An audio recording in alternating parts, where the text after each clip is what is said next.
내 후보는 청년 문제 해결을 위해 공정한 기회 제공이 필요하다고 한 목소리를 냈습니다. 기회가 더 많은 사회로 만드는 것입니다. 부모의 사회적 지위나 재력과 관계없이 지금 청년들이 결혼과 출산을 포기하고 지방에서 수도권으로 발길을 돌리는 이유는 청년 문제는 저를 포함한 기성세대의 잘못이 큽니다.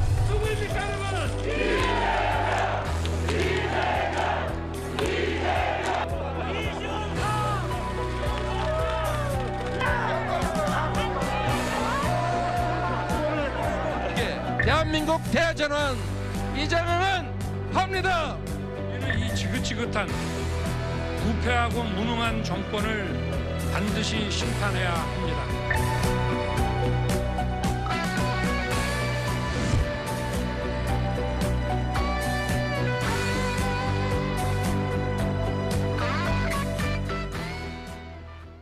시청자 여러분, 영상 잘 보셨습니까? 내년 3월 9일에 치러질 대통령 선거가 이제 꼭 90일 앞으로 다가왔습니다. 시간이 정말 빠르게 지나가는 것 같습니다. 얼마 전에는 100일 남았다 이런 소식을 여러분께 전해드렸던 기억이 나는데 벌써 그 사이에 열흘이 지나갔습니다. 90일 앞으로 다가온 대통령 선거 관련 소식 집중적으로 여러분께 전해드리도록 하겠습니다. 전재수 민주당 의원, 김영우 전 국회의원, SBS의 정화석 논설위원 함께합니다. 세 분 어서 오십시오. 네, 반갑습니다. 대선 90일 전재수 의원님 어떻습니까? 잠시 뒤에 여론조사 결과도 저희가 말씀드리겠습니다만 이재명 후보 측의 분위기, 마음가짐, 각오 어떻습니까? 어떤 분들은 조급해하는 분들도 있고 그러는데 저희들은 차근차근 하나씩 지금 행보와 메시지를 쌓아가고 있습니다. 예를 들면은 지금 단 한 주도 빠지지 않고 매주 타고 달리는 미생버스를 통해 가지고 국민들과의 접촉면을 굉장히 넓히고 있습니다. 뿐만 아니라 매주 타고 달리는 메타버스가 그냥 타고 달리는 것만 하는 것이 아니고 그 지역에 가서 그 지역에 딱 맞는 체감할 수 있는 정책 공약들을 발표를 하고 또 이재명 후보에게 취약하다고 이야기되어지고 있는 여러 청년들과 이게 국민 반상의 형태든 또는 캠핑의 형태든 이런 식으로 하고 있고 그다음에 주중에는 여러 가지 이제 정책들을 발표를 하고 있습니다. 디지털 전환 정책 또 이제 부동산 공급 정책도 조만간에 발표를 할 텐데요. 이런 식으로 좀 차근차근 쌓아가면 결국은 연말 연초에 저희들이 지금은 여론조사가 지고 있지만 연말 연초에는 골든 크로스가 올 것이다. 이렇게 쌓아나가는 이런 행보들이 모이면 결국은 어떤 좀 여론조사에 상당히 반영이 되는 그런 시점이 올 것이다 이렇게 생각을 하고 있습니다. 네, 김영우 전 의원이 파악하는 국민의힘의 내부 분위기는 어떻습니까? 윤석열, 이준석, 김종인 삼각체제가 구축이 돼서 이제 일주일이 지나가고 있는데요. 네, 그렇죠. 선대위 꾸릴 때 많은 분들이 이제 걱정을 했고요. 이 자리에서 저희도 이제 많은 이야기를 나눴습니다만 결과적으로는 잘 됐다 생각합니다. 원팀이 돼가지고 다양한 스피커들이 있는 거죠. 대선은 후보 혼자만 치를 수 있는 건 아니지 않습니까? 그러니까 윤석열 후보가 가장 중요하고 가장 중요한 메시지를 국민께 전달을 하고 있습니다만은 그 주변에서 김종인 전이 아니죠. 이제는 총괄 상임선대위원장, 그다음에 이준석 대표, 그다음에 김병준 위원장 등등 많은 분들이 정권 교체를 위해서 어떤 방향으로 나아갈 것인가, 나아가야 되는가에 대해서 목소리를 모으고 있고요. 역시 다양한 목소리지만은 그게 하나가 돼가지고 정권 교체를 위해서 똑같은 방향을 위해서 한 방향을 위해서 나아가고 있죠. 예, 알겠습니다. 대통령 선거 90일 앞으로 다가온 가운데 오늘 4곳의 여론조사 기관이 공동으로 실시한 정기 여론조사 결과가 발표가 됐습니다. 어떻게 나왔는지 한번 볼까요? 이재명 38, 윤석열 36, 오차범위 아니긴 합니다만 이재명 후보의 지지율이 윤석열 후보보다 2%포인트 높게 나왔습니다. 심상정 3, 안철수 4, 이재명 후보는 지난 조사보다 5%포인트 상승했고 윤석열 후보는 2%포인트 상승했습니다. 상승폭에서 3%포인트 차가 난 거죠. 연령별로 한번 보겠습니다. 20대 윤석열 28, 이재명 20, 30대 이재명 45, 16%포인트나 상승했군요. 윤석열 23, 40대 이재명 54, 윤석열 18. 그리고 50대에서는 이재명 49, 윤석열 39. 60대 윤석열 54, 이재명 32. 70대 윤석열 58, 이재명 20. 자, 지역별로 한번 보겠습니다. 지역별로 봤을 때 저희가 주목하는 부분이 하나 있습니다. 윤석열 후보는 호남, 전두환 씨 발언 때문에 상당히 많은 비판을 받았고 사과까지 했었는데 말이죠. 호남 표심을 얻는데 상당히 공략하고 있는데 윤석열 후보는 어느 정도 지지율을 기록하고 있는지, 그리고 이재명 후보, 전통적으로 대구 경북은 국민의힘 또 국민의힘 전신 정당들의 정치적 기반이었는데 이곳이 바로 또 이재명 후보의 고향입니다. 이재명 후보가 대구 경북에서 어느 정도의 지지율을 얻고 있는지. 호남에서 윤석열 후보는 10일, 지난 조사보다 3%포인트 상승했고요. 대구 경북에서 이재명 후보는 18%, 지난 조사보다 2%포인트 상승했습니다. 자, 네 군데 여론조사 기관과 중앙선거여론조사심의위원회 홈페이지를 참조하시면 자세한 여론조사 결과를 여러분께서 확인하실 수가 있습니다. 정화석 위원, 호남에서 역대로 국민의힘 또 국민의힘의 전신 정당의 대선 후보들이 얻은 득표율이 두 자릿수가 됩니까? 제 기억에는 박근혜 후보가 2012년에 10.5%포인트 얻은 게 가장 많이 얻었다, 이런 기억이 좀 나는데요. 두 자릿수 넘는 경우가 굉장히 사실은 어려웠죠, 그동안. 워낙 뭐 이 호남이라는 지역이 이제 특성이 있었고 그 역사가 있었고 했기 때문에. 그런데 지금 이제 많이 시간은 흐른 것 같아요. 그러면서 그 이전에 어떤 그런 선거에서의 지역 변수라는 부분은 상당히 이제 약화되는 측면으로 가고 있는 것 같고, 그 대신 뭐 세대 변수라든지 그다음에 뭐 남녀 이런 젠더 변수, 이런 부분들이 훨씬 더 이제 앞으로 선거를 가름하는 그런 어떤 변수의 중요도가 훨씬 높아지는 거 아니냐, 이런 생각이 듭니다. 예. 어쨌든 윤석열 후보는 이용호 무소속 의원도 입당을 하고 공동 선대위원장에 임명했고, 박주선 전 의원, 김동철 전 의원, 호남 지역 출신의 국회의원들을 영입하면서 호남에서 반드시 의미 있는 득표를 기록하겠다, 이렇게 밝히고 있는 반면 이재명 후보, 전재수 의원님, 이재명 후보의 고향이 경북 안동이죠.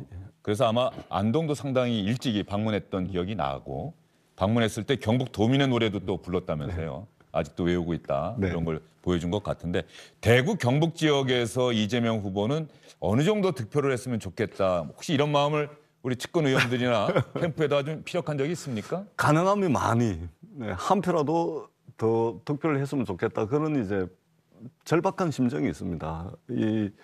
이번 주에 메타버스가 매주 타고 달리는 민생버스가 대구 경북입니다. 아, 이번 주 대구 경북으로 갑니다. 그래서 이제 첫날은 이제 포항에 들렀다가 이제 경주 들렀다가 그다음에 대구 동성로에서 아마 이제 지지자들과 또 시민들을 만나는 거리 행보, 그 거리 길거리를 걸으면서 이제 함께 보내는 시간을 했다가 이제 김천도 갔다가 뭐 의성도 갔다가 안동도 가고 그렇게 합니다. 그리고 김혜경 그 여사님이 저 안동 김씨입니다. 아, 그래요? 예, 그렇습니다. 그래서 김혜경 여사 일정은 아직 확정은 안 됐는데 이재명 후보보다 먼저 좀 안동에 가는 것도 저희들이 좀 고민을 하고 있고, 그래서 지금 안동 뭐 전반적으로 대구 경북은 잘 모르겠습니다만은 안동에서는 움직임이 있습니다. 좀 변화의 움직임이 있고, 이 안동에서 시작된 이런 변화의 움직임이 대구 경북 전체로 좀 퍼져나가면 상당히 저희들이 좀 예상했던 것보다 상당히 더 많이 좀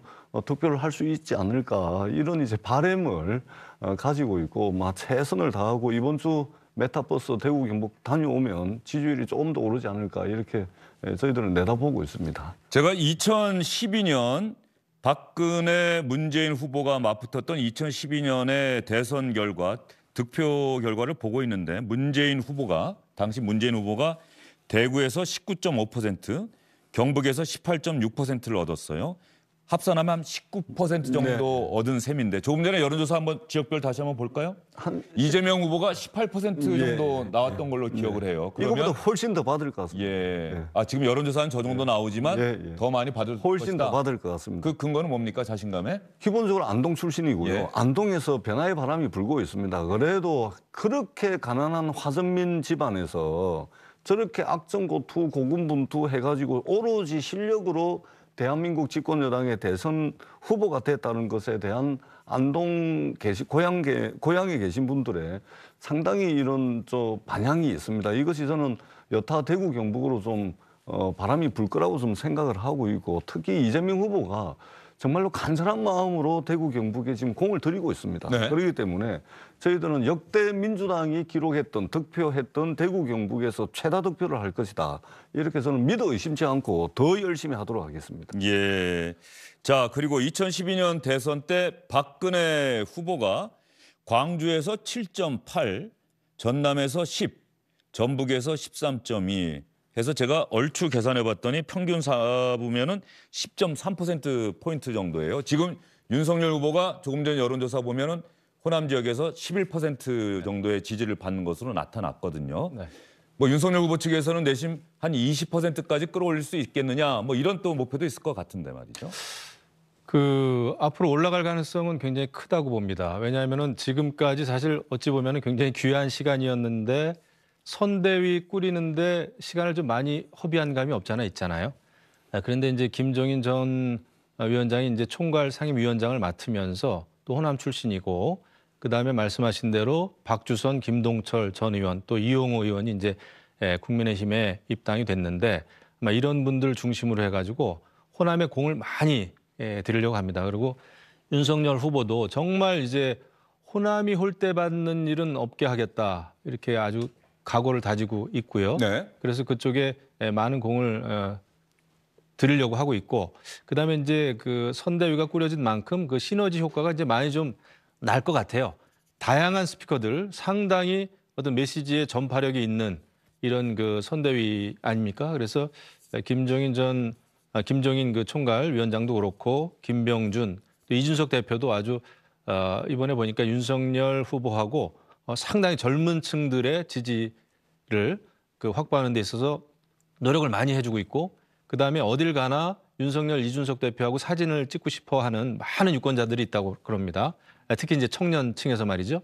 이번 선거는 결국은 지금 아직까지 확실히 마음을 결정하지 않은 20대 청년들, 그다음에 중도층, 이념적으로는 그런 중도층과 청년층이 어디로 가느냐에 따라서 최종 결과가 결판이 날 것 같습니다. 왜냐하면 지금 어차피 양당 구도 하에서 치러지는 선거입니다. 어쩔 수 없이요. 그러다 보니까 고유한 지지층, 원래 지지층들은 뭐 확고하게 이제 누구를 찍겠다라는 게 결정이 된 상태고, 나머지 이제 20대하고 결국 그 중도층이 결정하지 않겠냐. 그런 면에서는 이준석 당대표, 그다음에 또 김종인 위원장, 그리고 윤석열 후보, 이렇게 그 스피커들이 강한 선대위로 꾸려진 윤석열 후보 측이 좀 유리하지 않겠나, 이런 생각이 좀 듭니다. 그리고 조금 전에 자막에 잠깐 나가면서 제가 또 드는 생각이, 부산, 울산, 경남 이 지역의 여론조사 지지율 다시 한번 좀 볼까요? 이 지역별로 보다 보면은 부산, 울산, 경남에서는 이제 더 이상 부산, 울산, 경남은 예전에는 국민의힘의 전신 정당인 보수 성향의 정당이 완연한 강세를 보였는데, 노무현 전 대통령 이후에 민주당이 부산, 울산, 경남 지역에 상당히 공을 들였고 마음을 얻기 위해서 정말 애를 많이 썼고, 그래서 이제 더 이상 부산, 울산, 경남은 국민의힘의 전통적 지지 기반이다라고 말하기가 어려울 정도의 팽팽한 지지율이 나타나고 있어요. 윤석열 37, 이재명 35. 지난 2017년 대선은 보수 성향의 후보들이 좀 분열돼서 안철수, 홍준표 두 후보가 나와서 그때 대선보다는 2012년 대선을 제가 비교하고 있는데, 당시에 박근혜 후보는 부산, 울산, 경남에서 대략 60%, 그리고 문재인 후보가 그 당시에 부산, 울산, 경남에서 39% 정도 얻었어요. 그때만 하더라도 9년 전만 하더라도 6대 4의 비율로 국민의힘 쪽 전신 정당이 강세를 보였는데, 지금 여론조사에서는 상당히 박빙으로 나오고 있습니다. 전재수 의원님도 그쪽 그렇습니다. 예. 국회의원 아니십니까? 그렇습니다. 예. 제 지역구가 이제 부산 북구고요. 예. 예를 들면 저만 예로 들면 지금 이제 저도 이제 내리 3번을 떨어졌습니다. 그전엔. 예. 내리 3번을 떨어지고 이제 4번째, 5번째 된 거 아닙니까? 10년이면 강산 변한다 그러죠. 강산 변하는 기간 내내 낙선만 한 겁니다. 근데 부산에서 민주당 간판으로 정치를 하는 사람들이 거의 대개 저처럼 그렇습니다. 2번, 3번 떨어지는 건 기본입니다. 이런 모습들을 1990년 1월 22일 날 민자당이라는 3당 합당 이후에 근 30년 동안 민주당 간판으로 정치하던 사람들이 떨어지고 다시 도전하고 떨어지고 머리팍 깨지고 떨어지고 정갱이 깨지고 이러면서도 계속 도전을 한 겁니다. 그 와중에 노무현 대통령이 있었고 문재인 대통령이 있었고 또 저 같은 사람도 있었고 저는 그나마 국회의원이라도 됐지만 3번, 4번, 5번 떨어지고 이름도 없이 사라진 사람들이 한둘이가 아닙니다. 네. 이런 모습을 부산 시민들이 봐온 거죠. 그러니까 저 민주당 사람들은 자기가 뻔히 떨어질 거 알면서도 저 또 나와가지고 또 저 지역주의 어떻게 깨보려고 노력하는구나. 이런 모습을 지난 30년 동안 부산 시민들이 봐온 거죠. 그 진정성을 이제 부산 시민들이 이제 받아들인 거죠. 그렇기 때문에 지난번 21대 국회의원 선거 민주당 국회의원 3명밖에 안 되긴 했지만 우리 후보들의 평균 득표율이 40%를 넘어갔습니다. 네. 국민의힘 득표율이 51% 정도 되고 민주당 후보들의 득표율이 한 40% 초반으로 넘어갔거든요. 그렇기 때문에 이 지지율은 온갖 희생과 도전과 또 그러한 바탕 위에서 오늘날 불경에 이 지지율이 쌓인 것이기 때문에 이 다지고 올라온 그런 지지율입니다. 쉽게 흔들리거나 쉽게 다시 국민의힘 일당으로 돌아가는 이런 이제 정치 지형은 두 번 다시 오지 않을 거다. 그것은 저희들의 희생이 있었기 때문에 가능한 것이고 대신 국민의힘이 호남에서 왜 이렇게 지지율이 안 나오냐? 저희들과 같은 사람들이 없었기 때문입니다. 국민의힘도 맨날 가서 호남에 가가지고 말로만 하는 것이 아니고 그 지역에서 3번, 4번 떨어지면서 또 도전하고 이런 사람들이 많이 늘어나지 않으면 국민의힘은 호남에서 자꾸만 10%, 20% 못 받는다고 저는 생각을 합니다. 예, 예전에 희생이 전제가 돼야 된다고 보수 성향 정당들이 혹시 그렇게 표 계산했던 건 아닌가 싶어요. 영남이 워낙 인구가 많으니까. 그렇습니다. 예. 영남에서 인구가 많으니까 뭐 한 7대3 정도 이기더라도 호남에서 우리가 9대1로 지더라도 대략적으로 상쇄가 되고 이래서 우리는 이길 수 있다는 표 계산을 많이 하면서 상대적으로 호남 지역에 마음을 얻는데 좀 등한시한 것 아니냐. 물론 이정현 전 의원이라든가 정운천 의원 같은 분도 있고 말이죠. 있긴 합니다만 상대적으로 민주당에 비해서 국민의힘 또 전신정당들이 호남 지역에 가서 우리도 정말 호남을 위해서 열심히 하겠습니다라고 이야기하고 실천하는 노력들이 부족했던 건 사실 아닌가. 아마 그런 게 전혀 없었다고 이야기할 수는 없겠죠. 그런데 이제 물론 정치를 하는 데 있어서 역사성이 중요하죠. 그 지역에서 그 정치인들이 얼만큼 열정을 가지고 노력을 해왔느냐. 이거 물론 중요합니다. 그런 게 분명히 힘을 발휘하죠. 그런데 우리는 지난 그 4.7 서울시장, 부산시장 재보궐선거가 왜 그렇게 일방적으로 국민의힘이 또 이길 수 있었느냐를 눈여겨볼 필요가 있어요.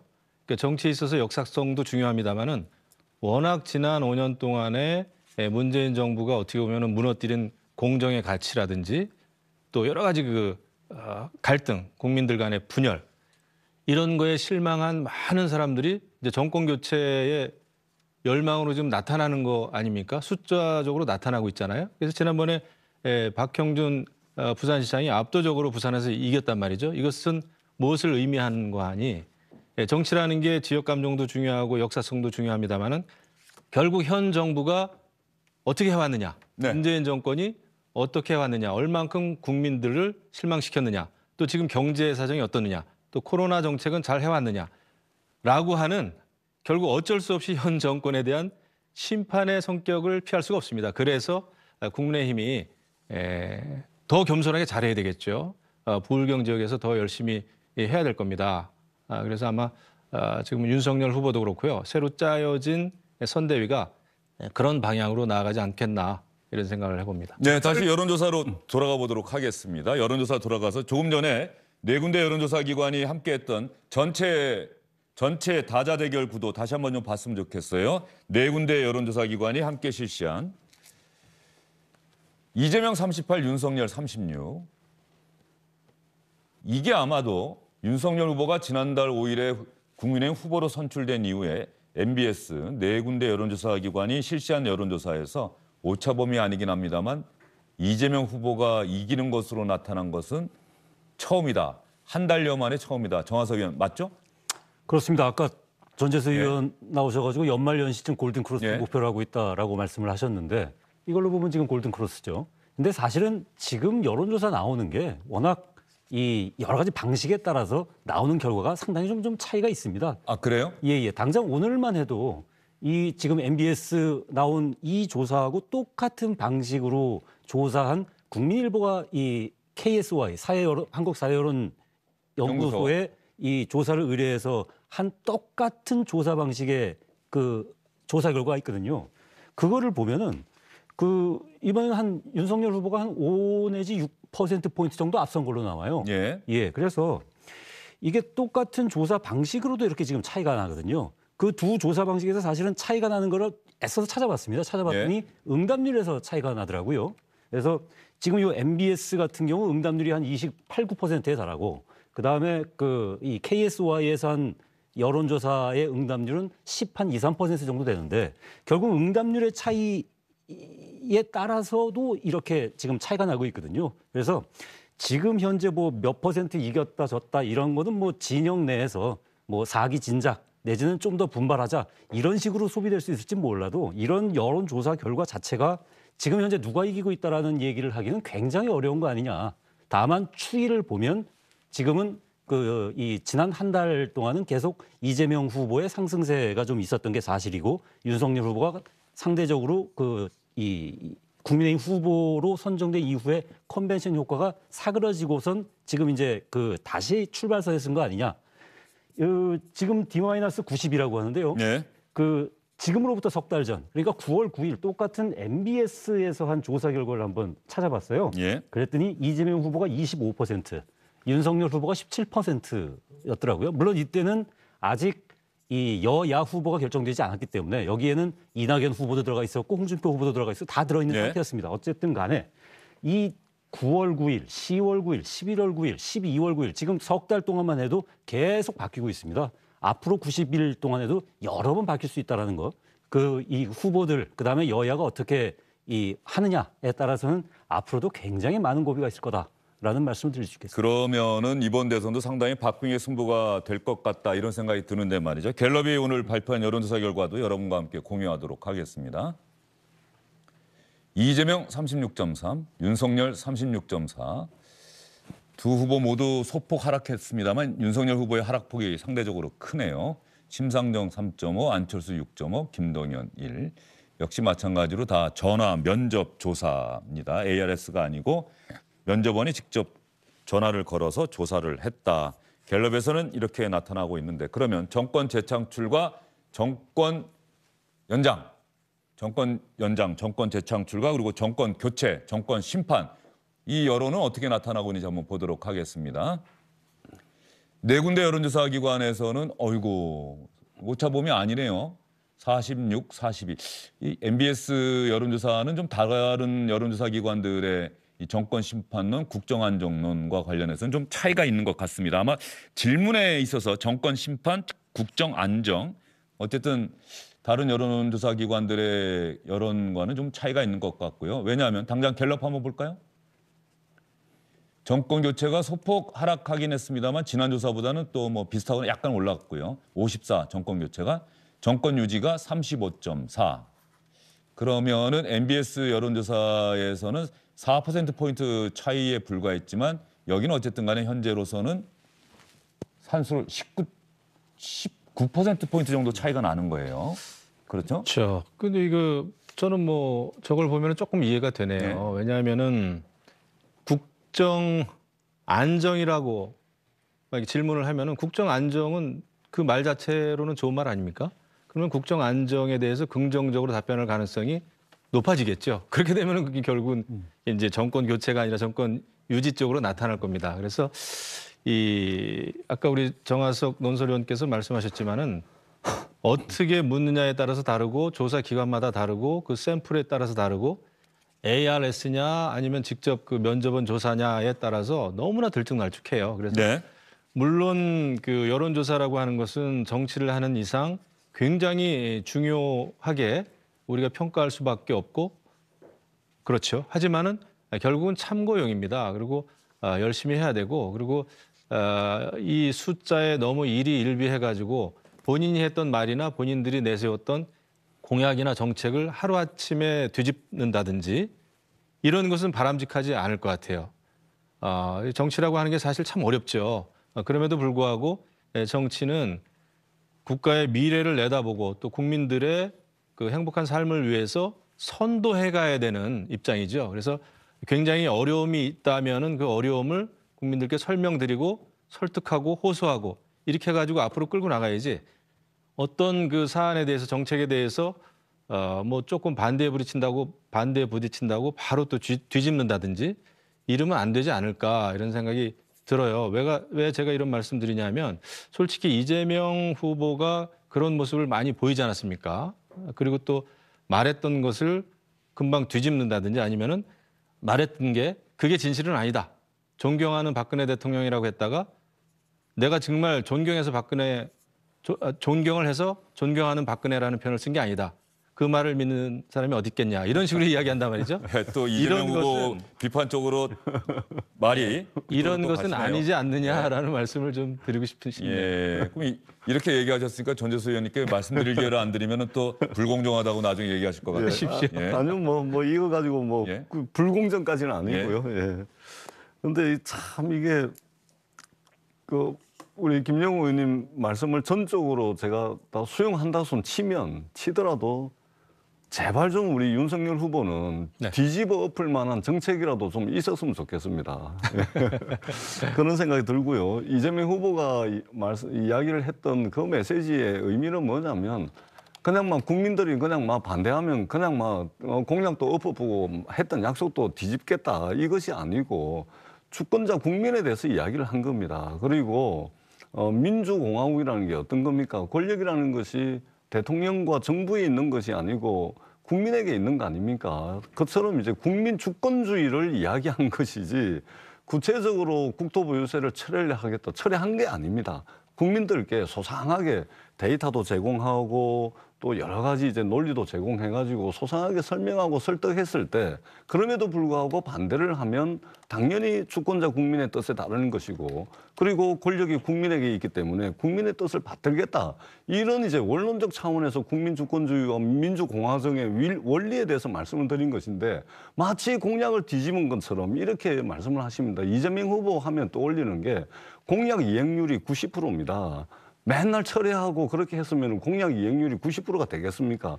그리고 이재명 후보를 좋지 않게 생각하는 국민들도 이재명 하면 그래도 일 잘한다. 일하면은 반드시 실적과 성과 내더라. 경기도지사 성남시장 하면서 여러 가지 일들을 했더라. 이건 인정을 하는 거거든요. 그런데 자꾸만 철회한다 이렇게 말씀을 하시면은 글쎄 제가 보기에는 국민들 얼마나 많은 분들이 그것에 대해서 동의할지는 좀 의문스럽다 이런 말씀을 드리겠습니다. 이번에 철회한 게 아닙니까? 아닙니다. 어떤 말을 믿어야 될지 모르겠어요. 한다고 하는 말을 믿어야 되는 그러니까 건지. 이제 국민 주권주의를 말씀드리면 안 하겠다. 그 말을 믿어야 되는 건지. 그래서 말 한마디는 저는 굉장히 중요하지 않나 이런 생각을 하는 거죠. 그 제대로 읽으면 이제 국민 주권주의와 민주공화정의 원리에 제대로 읽기가 어려워서 지금 드리는 말씀입니다.